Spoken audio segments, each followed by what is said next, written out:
checked him and that he was dead. But witnesses told us that they thought he was still alive.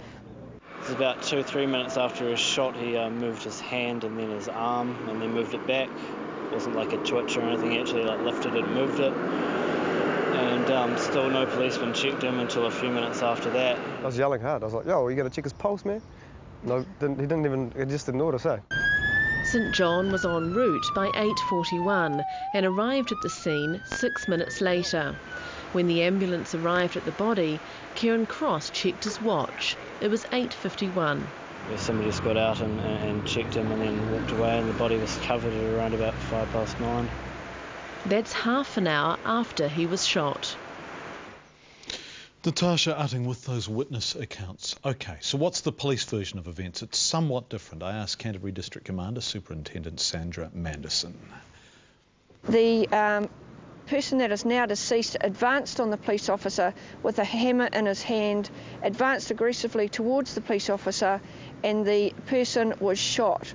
I can now say that the person that is deceased was shot twice, or one shot to the chest and one shot to his leg.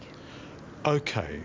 There seems to be some confusion about the suggestion that the deceased advanced towards the police officer. Witnesses we have spoken to say he didn't do that. How confident are you that he did?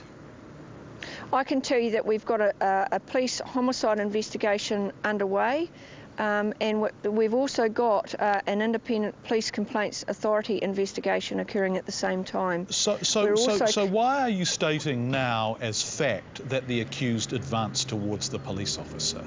Because those facts are in dispute, aren't they? I can tell you that we're interviewing a number of witnesses, and as far as I understand, the facts aren't in dispute.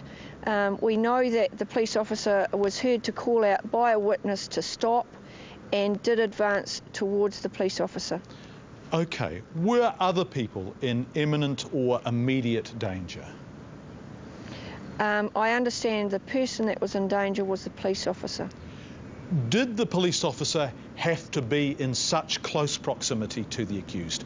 Obviously, sorry, to the deceased. Obviously, the police officer had walked towards the deceased at some stage. Did he have to go quite so close? I wasn't there at the time, and as I say, that's part of the investigation. It's part of what we're looking at, the whole situation. The point is he was close to the deceased and shots were fired.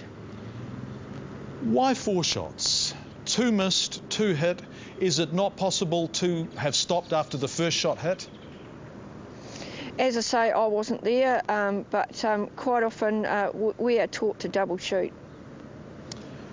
What about the period immediately after the shooting? Why wasn't first aid offered?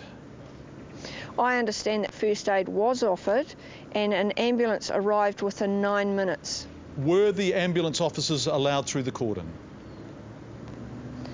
Yes, they were, because there wasn't a cordon in place at that stage. So the ambulance officers attended the deceased?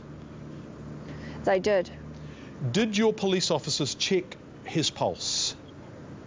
I can't confirm that, but I understand that they did check the victim, but I cannot confirm whether the pulse was checked. These descriptions seem to be at variance to the descriptions of the witnesses we've spoken to, who described the deceased lying unattended and ignored for some minutes after he was shot. Have you spoken to, or have your officers spoken to witnesses who tell those stories? We have spoken to numerous witnesses. It's all part of a homicide investigation, and witnesses give different accounts, but I can tell you that we have witnesses that saw the deceased advancing on the police officer.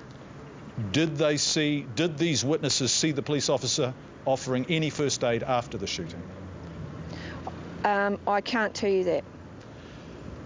Is there a culture in the Christchurch police station where people have a predisposition toward shooting at offenders like this, as suggested by an email which was being circulated amongst officers down there saying, and I quote, "If you've got a knife, then you should die, period"? That was not written by a police officer. And in response to your question, is that a culture in the Canterbury Police District? No, it is certainly not a culture in the Canterbury Police District. An email was circulated showing a person that had been seriously injured, a police officer in the United States. The words that you repeated were written by someone from the States. It was taken off a website, and I can tell you that the officer that sent the email put on it, "This is why we have to wear our stab-resistant body armour. Take care." In an ideal world, would it be possible to do something other than shoot somebody who was smashing cars with a hammer? As I say, I wasn't there at the time. I haven't got all the facts. None of us have got all the facts at the moment because the investigation is in its initial stages. We're only in the second day of the investigation, and I can't answer that. What about dogs? I don't believe there was a dog van there. And you have never had tasers in Christchurch, have you? That's correct, we don't. So, in terms of weapons available to you in the absence of dogs, it was pepper spray or a gun? Or batons. And was either a baton or pepper spray tried? Not that I know of.